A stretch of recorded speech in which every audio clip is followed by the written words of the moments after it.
नमस्कार, मैं राजीव। आप देख रहे हैं आपकी खबर। मोदी यूएस गए, 3 दिन की विजिट पे रहे। मोदी यूएस ट्रिप रही 3 दिनों की, और उसमें जो सबसे बड़ी सफलता आई वह ये थी कि यूएस इंडिया डिफेंस डील 2023, इस डिफेंस डील ने भारत के लिए बहुत बड़े पैमाने पर एक रास्ते खोल दिए।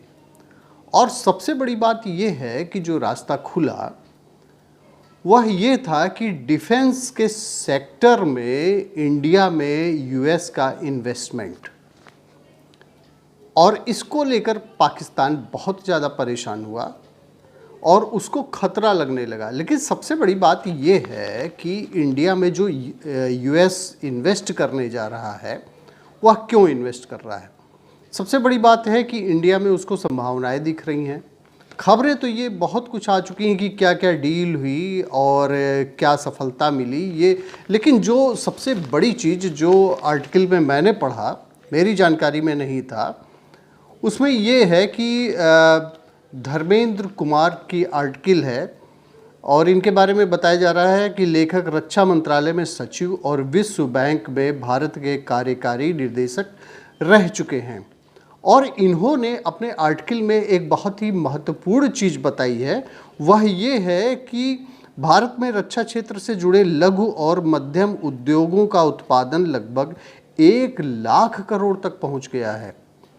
इन्हें दिए गए लाइसेंसों में भी लगभग 200% की ग्रोथ हुई है। अब आप ये समझिए कि 200% की ग्रोथ केवल डिफेंस के सेक्टर में इंडिया के लिए होना, ये कितनी बड़ी बात है। और अगर कहा जाता है कि भारत आत्मनिर्भर बनेगा, तो आत्मनिर्भर कैसे बनेगा, उसके लिए सबसे बड़ा ये जो आया है सेक्टर डिफेंस का, इसके वजह से भारत आत्मनिर्भर बनने की ओर आगे बढ़ रहा है। इसमें कुछ और भी जो इम्पॉर्टेंट पॉइंट है इसमें यह है कि L&T द्वारा स्वदेशी मिसाइल सिस्टम, एरोस्पेस घटक और राडार सिस्टम बनाने के लिए 8,000 करोड़ रुपए का इन्वेस्टमेंट किया गया है। इससे डिफेंस के सेक्टर में इंडिया जहां बाहर से सारी चीज़ों को मंगाता था उसमें निर्भरता काफ़ी कम हुई है, और जो इंडियन रेवेन्यू है वो बचेगा। और कुछ दिनों में ये भी स्थिति आ सकती है कि भारत बाहर अपने जो इसके डिफेंस के, क्योंकि सबसे बड़ा सेक्टर होता है रेवेन्यू, सबसे ज़्यादा खर्च जो होता है वो डिफेंस पर ही होता है। इसमें बहुत पैसे खर्च हो जाते हैं गवर्नमेंट के, और अगर ये पैसे बचेंगे तो इंडिया को तरक्की करने से कोई भी नहीं रोक सकता है। और इसमें जो मोदी के साथ में यूएस की डिफेंस डील हुई उसमें 31 MQNB प्रेडेटर ड्रोन की है, जो अमेरिकी कंपनी जनरल एटॉमिक्स द्वारा भारत को दी जाएगी। इससे जो भारतीय सेना है, इंटेलिजेंस, सर्विलेंस, टारगेट एक्विजिशन, इससे क्षमता बहुत ज़्यादा बढ़ जाएगी। ये सब खबरें तो बहुत कुछ आ चुकी है, लेकिन जो इसमें अमेजिंग चीज़ थी वो 200% की ग्रोथ डिफेंस के सेक्टर में जो इंडिया में बन रहे थे उसमें हुई है। ये बहुत बड़ी बात है। निजी क्षेत्र को बढ़ावा दिया जा रहा है। रक्षा उपकरणों की 400 से अधिक वस्तुओं को सकारात्मक स्वदेशीकरण की सूची में रखा गया है। ये भी बहुत बड़ी बात है।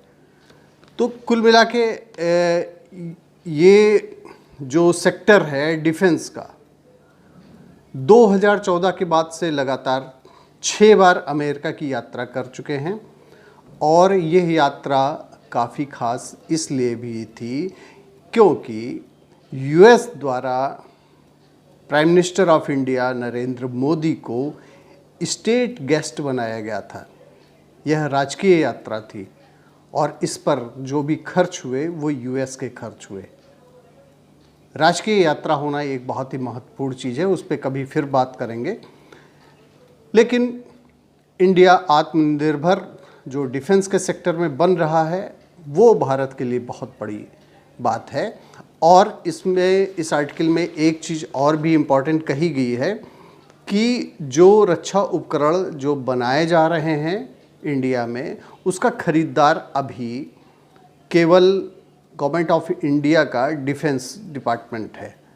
लेकिन जैसे जैसे ये क्षेत्र आगे बढ़ेगा, भारत के ये जो डिफेंस सेक्टर में काम करने वाले एमएसएमई और बड़े बड़े सेक्टर के जो लोग, जिन लोगों ने इन्वेस्टमेंट किया है, उनके पास में एक बहुत बड़ी अपॉर्चुनिटी होगी कि वह भारत भी अपने प्रोडक्ट को भारत से बाहर अपने प्रोडक्ट को भेज सकें।